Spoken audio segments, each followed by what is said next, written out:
Welcome to KPIAS Delhi. So మనం ఈ సెషన్లో ద్రవ్యలోటు అని చెప్పి ఒక ముఖ్యమైన అంశాన్ని చూద్దాం. సో తెలంగాణలో భారీగా ద్రవ్యలోటు పెరిగింది అని చెప్పి కూడా నిన్న మనకు న్యూస్ అనేది బయటకు వచ్చింది. సో దాదాపుగా 49,000 కోట్లకు వెళ్ళింది ఈ ద్రవ్యలోటు అనేది కూడా చూసినాం. అసలు ఏంటి ద్రవ్యలోటు, ఎందుకు ఈ ద్రవ్యలోటు ఏర్పడుతుంది, అసలు ఇది మంచిదా కాదా, FRBM చట్టం ఏం చెప్తుంది, ఇలాంటి అంశాలన్నిటికీ మనం ఇక్కడ సమాధానాలు తీసుకోవచ్చు. సో మనకి ఇది prelims as well as mains రెండింటిలోనూ ఉపయోగపడే అంశం. సో ఫస్ట్ ఆఫ్ ఆల్ ద్రవ్యలోటు అని అంటే ఏంటో తెలుసుకుంటూ ద్రవ్యలోటు ఎంత ఉండాలో చూద్దాం. ఆర్థిక బాధ్యత బడ్జెట్ నిర్వహణ చట్టం అంటే FRBM చట్టం ప్రకారం ద్రవ్యలోటు GDPలో 3% మించకూడదు. అసలు మనకు ద్రవ్యలోటు అంటే ఏంటి అంటే మనకు ఆదాయం కంటే వ్యయం ఎక్కువ అవుతే ఉండే లోటు అన్నమాట. అంటే ఒక వ్యక్తి 100 రూపీస్ సంపాదిస్తున్నాడు, బట్ 110 రూపీస్ ఖర్చు పెడుతున్నాడు. అంటే సంపాదన కంటే ఖర్చు ఎక్కువ ఉన్నది. ఎంత మేర? 10 రూపీస్ మేర. ఆ 10 రూపీస్ అనేది లోటు. ఓకే, ద్రవ్య లోటు అంటాం. ఒక వ్యక్తికి అయితే అప్పుడు ఏం చేస్తాడు, తన ఖర్చుల కోసం అప్పులు తెచ్చుకుంటాడు. ఒక వ్యక్తి తన ఖర్చుల కోసం అదనంగా అప్పు తెచ్చుకోవడం అనేది అతనికి ఇబ్బందికరమే, కానీ ఒక దేశానికి అది తప్పనిసరి పరిస్థితి. సో ఈ విధంగా మన బడ్జెట్ కూడా లోటుతో ప్రవేశపెడితే లోటు బడ్జెట్ అంటారు. అయితే లోటు బడ్జెట్ అనేది ఒక దేశానికి అభివృద్ధి దిశగా తీసుకెళ్ళేదని చెప్పి మనకు అధ్యయనాలు తెలియజేస్తూ ఉన్నాయి. సో అవన్నీ కూడా డిస్కస్ చేద్దాం. అందుకే అన్నాను ఇది ప్రిలిమ్స్ మెయిన్స్లో ఉపయోగపడే టాపిక్ అన్నమాట. మరి FRBM చట్టం అని చెప్పి భారతదేశంలో ఉంది. దాన్నే తెలుగులో ఆర్థిక బాధ్యత బడ్జెట్ నిర్వహణ చట్టం అంటాం. ఈ చట్టం ప్రకారం ద్రవ్యలోటు GDPలో 3% మించకూడదు. అంటే మన ఇన్కమ్ 100 రూపీస్ అయితే 103 రూపీస్ వరకు మనం అదనంగా ఖర్చు పెట్టవచ్చు. జస్ట్ 3 రూపాయలు ఎక్కువ ఖర్చు పెడుతున్నాం. కానీ ఇప్పుడు అది పెరిగింది అన్నది ఇబ్బంది, రైట్? వ్యయం పెరిగితే దేశీయ కరెన్సీ భారీగా చలామణిలోకి వస్తుంది, దానివల్ల ద్రవ్యోల్బణం పెరుగుతుంది, రైట్? ఈ విధంగా లోటు ఎక్కువ ఉన్నప్పుడు మనకు అప్పులు తీసుకురావడం ద్వారా ఏదో ఒక రూపంలో వ్యయం పెరిగింది అనుకోండి, ప్రభుత్వం వ్యయం ఎక్కువ చేస్తూ ఉన్నది, లైక్ ప్రైవేట్ వ్యయం ఎక్కువైంది అనుకోండి, మార్కెట్లో డబ్బులు ఎక్కువగా ప్రవహిస్తున్నాయి అని అంటే ద్రవ్యోల్బణానికి దారితీస్తుంది. అదొక లాజిక్ గుర్తుపెట్టుకోండి. అప్పుడు ఏం చేస్తుంది, RBI తన ద్రవ్య విధానం ద్వారా మార్కెట్లోని డబ్బును బ్యాంకింగ్ సిస్టంలోకి తెచ్చుకుంటుంది అన్నమాట. ద్రవ్య విధానం ద్వారా ఆ పని చేయవచ్చు. సో ఇక్కడ జనరల్ స్టేట్మెంట్ చెప్తున్నాడు, వ్యయం పెరిగితే దేశీయ కరెన్సీ భారీగా చలామణిలోకి వస్తుంది, దానివల్ల ద్రవ్యోల్బణం పెరుగుతుంది, ఇది ఆర్థిక వ్యవస్థకు మంచిది కాదు, రైట్? మరి ద్రవ్యలోటు భారత్లో ఎలా ఉంది అని చూస్తే 2023-24 ఈ గణాంకాలు కంపల్సరీగా గుర్తుపెట్టుకోండి. 2023-24 బడ్జెట్ సవరించిన అంచనాల ప్రకారం ద్రవ్యలోటు 17.35 lakh crores ఉన్నది. ఇది ఓకే, కేంద్రానిది. సో GDPలో ఇది 5.8% సమానం. కానీ మనం ఎంతకు పరిమితం చేయాలి? 3%. మనకు నేరుగా అడుగుతాడు క్వశ్చన్, FRBM చట్టం ప్రకారము ద్రవ్యలోటుని ఎంతకు పరిమితం చేయాలి అని అంటే 3%కి పరిమితం చేయాలి. ఎవరు చెప్పారు అని అంటే మనకు FRBM చట్టం ఏ కమిటీ సూచన మేరకు FRBM వచ్చిందంటే మనకు NK సింగ్ కమిటీ సూచన మేరకు వచ్చింది. ఈ NK సింగే మళ్ళీ మనకు 15వ కమిషన్కు నేతృత్వం వహించినారు. ఈ NK సింగే మనకు రామ్నాథ్ కోవింద్ గారి నేతృత్వంలో ఏర్పాటైన వన్ కంట్రీ వన్ ఎలక్షన్ కమిటీలో సభ్యుడిగా కూడా ఉన్నారు, రైట్? సో మరి రైట్, ఇది GDPలో 5.8%. 2024-25 బడ్జెట్ నాటికి దీన్ని 4.5%కు పరిమితం చేయాలనేది లక్ష్యంగా పెట్టుకున్నారు. సో మరి ఏమవుతుందో చూడాలి. సో అంటే మార్చి 31 తర్వాత కానీ తెలియదు, నెక్స్ట్ ఇయర్. కరోనా కాలంలో ప్రజారోగ్యంపై ప్రభుత్వం అధికంగా వెచ్చించాల్సి వచ్చిన నేపథ్యంలో లోటు బాగా పెరిగింది అని చెప్పి చెప్తా ఉన్నారు. మనకేమడగొచ్చు, రైట్? లోటు భారీగా పెరగడానికి కారణం ఏంటి అని అంటే కరోనా సమయంలో సంక్షేమం పైన దృష్టి సారించడం. 2020-21 ద్రవ్యలోటు 9.2% నమోదైంది. అంటే ఎంత అంటే 100 రూపాయలు వస్తే 109 రూపాయలు ఖర్చు పెట్టాం.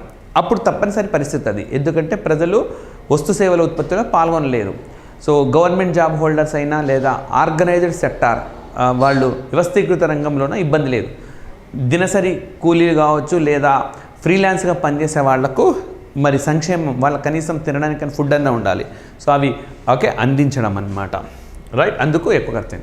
సో అయితే ఆ తర్వాత ఏం చేసింది కేంద్రం, దాన్ని తగ్గించుకుంటూ వచ్చింది. అయితే FRBM చట్టం నిర్దేశించిన 3%కి చేరుకోవాలంటే వ్యయ నియంత్రణ కోసం మరింత కసరత్తు చేయాలి.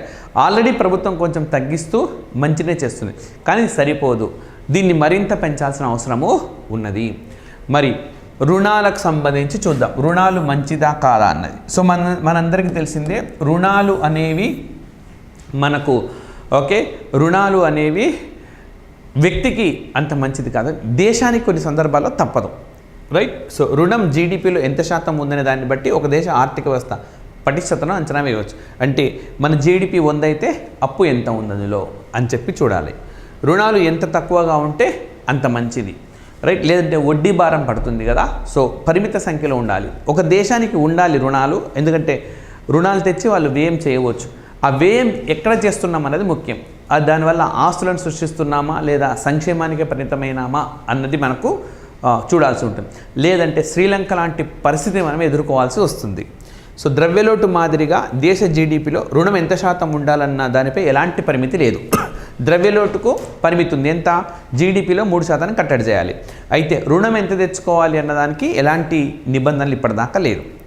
2016లో నియామకమైన ఎన్కేసింగ్ కమిటీ మాత్రం 2023 ఆర్థిక సంవత్సరానికి కేంద్రం రాష్ట్రాల్లో మొత్తం జీడిపిలో 60% ఉండాలని సూచించింది. అంటే కేంద్రంది 100 రూపాయలు అనుకోండి, రాష్ట్రంది 50 రూపాయలు అనుకోండి, మొత్తం కలిపి ఆ 150 రూపాయల్లో 150 జీడిపి అయితే అందులో 60% మనము అప్పు తెచ్చుకోవచ్చు. అయితే ఇప్పుడు 81% చేరుకున్నది. 81% చేరుకుందన్నమాట. మనకు క్వశ్చన్ ఏంటంటే ఇక్కడ 2023 ఆర్థిక సంవత్సరం నాటికి మనకు రుణం అన్నది కేంద్ర రాష్ట్ర జీడిపిలో ఎంత శాతం ఉండాలని చెప్పి మనకు ఎన్కేసింగ్ నేతృత్వంలోని కమిటీ సూచించింది అంటాడు. 60% లోపు ఉండాలి అని సూచించింది. మరి ద్రవ్యలోటుకు కారణం ఏంటి అంటే ప్రభుత్వ గణాంకాలు పరిశీలిస్తే ఖర్చులు పెరగడమే కాకుండా ఆదాయం కూడా తగ్గుతుంది. సో మనకు అన్నీ సమానంగా పెరగాలి, కానీ అట్లా కాదు. ఖర్చు పెరుగుతూ ఉంది, ఆదాయం తగ్గిపోతూ ఉంది. ఒక మధ్యతరగతి కుటుంబీకుడు ఎప్పుడు ఇదే కంప్లైంట్ చేస్తూ ఉంటాడు, ఖర్చులా పెరుగుతూ ఉన్నాయి, ఆదాయమా అంత పెరగడం లేదు అని చెప్తుంటాడు. సేమ్ దేశానికి అదే వర్తించింది. జిఎస్టీ వసూళ్లు పెరుగుతున్నా స్వల్పమే, ఖర్చులు పెరిగిన స్థాయిలో పెరగడం లేదు. మరి కేంద్రం రాష్ట్రాలు పన్నేతర రాబడిని పెంచుకోవాల్సిన అవసరం ఉంది. మరి ఎందుకంటే పన్నులు విధిస్తే ప్రజలపై మరింత భారం పడుతుంది. పన్నుల భారం పెరిగితే వస్తు సేవల కొనుగోలు తగ్గించేస్తారు ప్రజలు, దీంతో ఆర్థిక వ్యవస్థ కుంటుపడుతుంది. సో అందుకోసమని పన్నేతర రాబడి పెంచుకోవాలి. ఎట్లా? ఇందుకోసం పన్నుల వ్యవస్థలో సంస్కరణలు రావాలి. రేపొద్దున పన్నులలో ఎలాంటి సంస్కరణలు రావాలి? సో అదంతా బ్రాడ్ టాపిక్, మళ్ళీ ఇప్పుడు డిస్కస్ చేద్దాం. బట్ కింద పేర్కొన్న ఏ చర్యల ద్వారా పన్ను రాబడి పెరుగుతుంది లేదా ప్రభుత్వ రాబడి పెరుగుతుందంటే పన్నుల్లో సంస్కరణలు తప్పనిసరి. సో మనం రీసెంట్గా చూస్తున్న కృత్రిమ మేధ కానీ మెషిన్ లెర్నింగ్ వంటివి కానీ వినియోగించుకోవాలి. ఏ విధంగా అంటే ఫర్ ఎగ్జాంపుల్ ఇప్పుడు ఒక వ్యక్తికి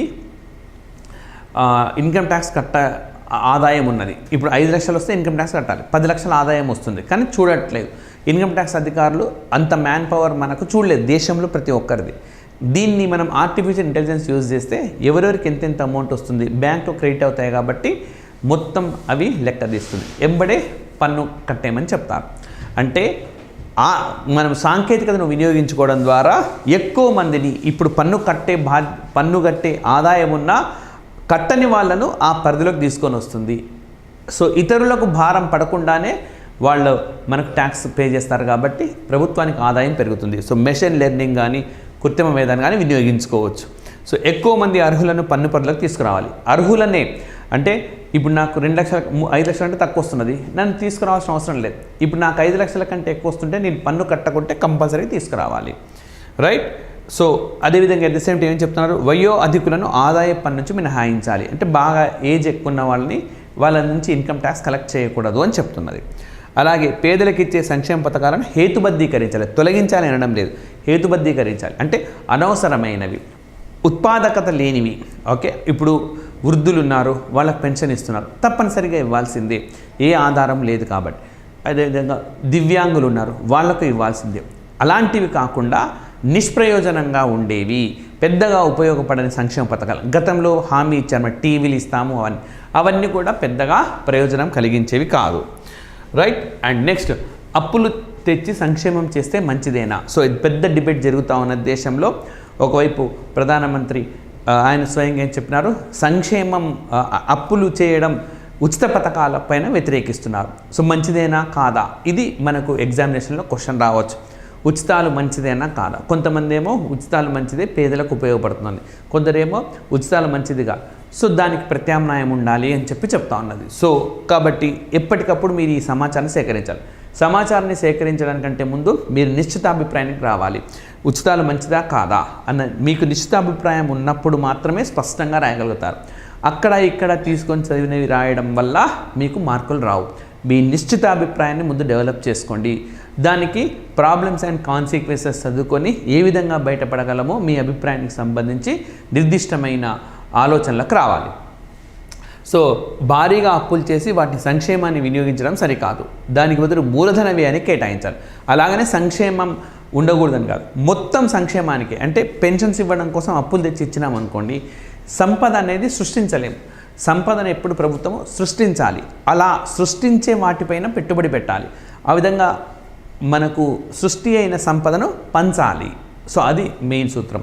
అందుకని సంక్షేమం మంచిదే, కానీ అప్పులు చేసి సంక్షేమం మీరు మీ వ్యక్తిగత జీవితంలోనే ఉంటుంది. ఫర్ ఎగ్జాంపుల్ మీరు చదువుకోవడం కోసం లోన్ తీసుకున్నారు, మంచిది, రేపొద్దున మంచి జాబ్ వస్తే తీర్చేయవచ్చు. లేదు మీరు ఒక వ్యాపారం స్టార్ట్ చేయడం కోసం అప్పు తెచ్చుకున్నారు, మంచిదే, అది కూడా వ్యాపారం అభివృద్ధి సాధించిన తర్వాత తీర్చేయవచ్చు. మీరు ఇంట్లో టీవీలు సోఫా సెట్లు కొనుక్కోవడానికి అప్పు చేసినారు, అవి ఆస్తులను సృష్టించవు, అది సంక్షేమం. మీ లగ్జరీగా ఉండవచ్చు, కానీ లగ్జరీస్ కోసం మనం దాన్ని తీసుకోవడం వల్ల ఉపయోగం ఉండదు. మీకు అప్పు చేసి కారు కొన్నారనుకోండి, రైట్, అది ఇబ్బందికరం. అంటే మీకు ఆదాయం ఉంటే పర్వాలేదు, ఆదాయం లేకుండా కూడా లగ్జరీ కోసం కారు సంక్షేమం అన్నమాట. అది కొన్నారనుకోండి, మెయింటెనెన్స్ ఖర్చు బాగా ఎక్కువ ఉంటుంది. మీకు పెద్దగా ప్రయోజనం కూడా కలిగించదు, రైట్. సో మరి మూలధన వ్యయం అభివృద్ధికి దోహదం చేస్తుంది. సో క్యాపిటల్ ఇన్వెస్ట్మెంట్ ఎప్పుడైనా సరే మనకు చాలా మంచిది. అప్పు చేసి మీరు ఇల్లు కొన్నారనుకోండి, ఈ రోజు కాకపోయినా రేపైనా వాల్యూ పెరుగుతుంది. అదే అప్పు చేసి కారు కొంటే ఇబ్బంది ఉంటుంది. అదే కారుని మీరు క్యాబ్గా మార్చారనుకోండి, ఆదాయం సమకూరుస్తుంది. అంటే అది ఒక క్యాపిటల్ ఇన్వెస్ట్మెంట్ లాగా మారిందనమాట. సో ఎందుకు వినియోగిస్తున్నారు అప్పు అన్నది ఇంపార్టెంట్. మూలధన వ్యయంతో మౌలిక వస్తువులు కల్పించాలి, ఫలితంగా ఉపాధి జీవన ప్రమాణాలు మనకు వేగంగా పెరుగుతాయి. అలా కాకుండా కేవలం సంక్షేమం కోసం అప్పులు చేస్తే శ్రీలంక పూర్తిగా దివాలా తీసింది. చాలా అదొక్క దాని దేశాన్ని అనుకోవద్దు, మనకు ఆఫ్రికన్ కాంటినెంట్లో చాలా దేశాలు ఉన్నాయి. జింబాబ్వే ఇబ్బందికరమైన పరిస్థితిని ఎదుర్కొంటుంది, వెనిజులాలో అట్లాంటి పరిస్థితి వచ్చింది, రైట్. కేవలం సంక్షేమం కోసం అప్పులు చేస్తే రుణ వాయిదాల కోసం మళ్ళీ భారీగా అప్పులు చేయాల్సి వస్తుంది. మళ్ళీ వడ్డీ కట్టాలి కదా, మళ్ళీ అప్పు చేయాలి, అప్పు చేసి మళ్ళీ వడ్డీ కట్టాలి. సో ఇది చివరికి ఇది విషయాలంగా మారి రాష్ట్రం లేదా దేశం అప్పుల ఊబిలో కూరుకుపోతుంది. సో ఇది మనకు ద్రవ్యలోటుకు సంబంధించిన వచ్చిన ఎస్సే, అటు ఎంసీక్యూస్లో, ఇటు ఎస్ఏ రైటింగ్లో అండ్ ఎకానమీ పేపర్లో కూడా ఉపయోగపడేది, రైట్. సో దయచేసి వీడియోని అందరూ లైక్ చేయండి, షేర్ చేయండి, సబ్స్క్రైబ్ చేసుకుని అంటే సబ్స్క్రైబ్ చేసుకోండి. Thank you very much.